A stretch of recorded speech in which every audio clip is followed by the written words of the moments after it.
Selamat datang kembali di channel ini. Hari ini, kita akan membahas sesuatu yang mungkin sudah sering kita dengar, namun seringkali sulit untuk dijalani, menghadapi situasi yang tidak menyenangkan di sekitar kita. Pernahkah kalian merasa tertekan atau kecewa ketika menghadapi situasi yang tidak sesuai harapan? Baiklah, kalian tidak sendirian. Ketika kita dihadapkan dengan masalah atau kesulitan, itu sebenarnya adalah momen ketika karakter dan kepribadian kita sedang dibentuk. Mari kita telah bersama bagaimana kita bisa menghadapi situasi semacam ini dengan bijak dan meningkatkan diri kita dalam prosesnya. Ada satu pepatah yang mengatakan, ketika air mengalir, batu-batu di sungai tertimbun, ketika badai datang, pohon-pohon yang tidak kuat rebah. Begitu juga dengan kehidupan, di saat-saat sulit itulah kita dapat melihat seberapa kuat karakter dan ketabahan kita. Saat kita dihadapkan dengan masalah, bukanlah saatnya untuk menyerah atau menyalahkan keadaan. Sebaliknya, kita dapat melihatnya sebagai kesempatan untuk tumbuh dan berkembang. Dalam setiap kesulitan, terdapat pelajaran berharga yang bisa kita ambil. Selanjutnya, mari kita bahas bagaimana kita dapat melihat situasi sulit sebagai peluang untuk membangun ketangguhan mental.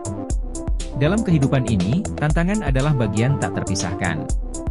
Semakin banyak kita menghadapi rintangan, semakin kuat kita akan menjadi. Ketika menghadapi kesulitan, kita seringkali menemukan sisi dari diri kita yang belum pernah kita ketahui sebelumnya. Mungkin kita menemukan kekuatan dalam diri kita yang dapat membantu kita mengatasi masalah. Jadi, bukankah itu adalah proses pembentukan karakter yang luar biasa? Selain itu, penting bagi kita untuk melakukan refleksi diri secara teratur. Menyadari kelebihan dan kekurangan kita dapat membantu kita memahami diri sendiri dengan lebih baik. Dengan memahami diri, kita dapat mengenali area-area yang perlu diperbaiki dan terus berkembang sebagai individu. Terkadang, kita terlalu sibuk dengan hiruk-pikuk kehidupan sehingga melupakan pentingnya melihat ke dalam diri sendiri. Situasi sulit dapat menjadi panggilan untuk merenung dan mencari jawaban di dalam diri kita sendiri. Ketika menghadapi situasi yang sulit, seringkali rasa putus asa bisa menghampiri. Namun, perlu diingat bahwa putus asa hanya akan membuat segalanya terasa lebih sulit.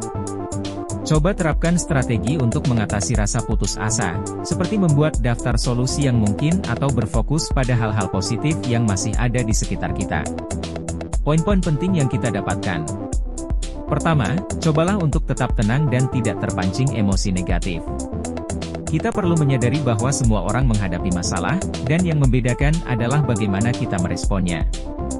Dengan tetap tenang, kita dapat berpikir lebih jernih dan menemukan solusi yang lebih baik. Kedua, jangan ragu untuk mencari bantuan dan dukungan dari orang-orang terdekat. Terkadang, berbagi masalah dapat meringankan beban kita dan memberikan sudut pandang yang baru. Ketiga, lihatlah setiap situasi sulit sebagai peluang untuk belajar dan tumbuh. Jangan pernah menyerah, karena setiap masalah pasti memiliki jalan keluar. Jadi, sobat pembelajar, ketika situasi di sekitar kita tidak menyenangkan, ingatlah bahwa itu adalah saat di mana karakter dan kepribadian kita sedang dibentuk. Mari kita ambil hikmah dari setiap kesulitan dan teruslah berusaha menjadi pribadi yang lebih baik. Ingatlah, di balik setiap badai pasti ada pelangi. Jadilah seperti pohon yang kokoh menahan badai, bukan seperti batu yang tertimbun air sungai. Teruslah berjuang dan percayalah bahwa setiap masalah pasti ada solusinya. Sampai jumpa di video selanjutnya, dan jangan lupa untuk tetap semangat, selalu menuju jalan terang.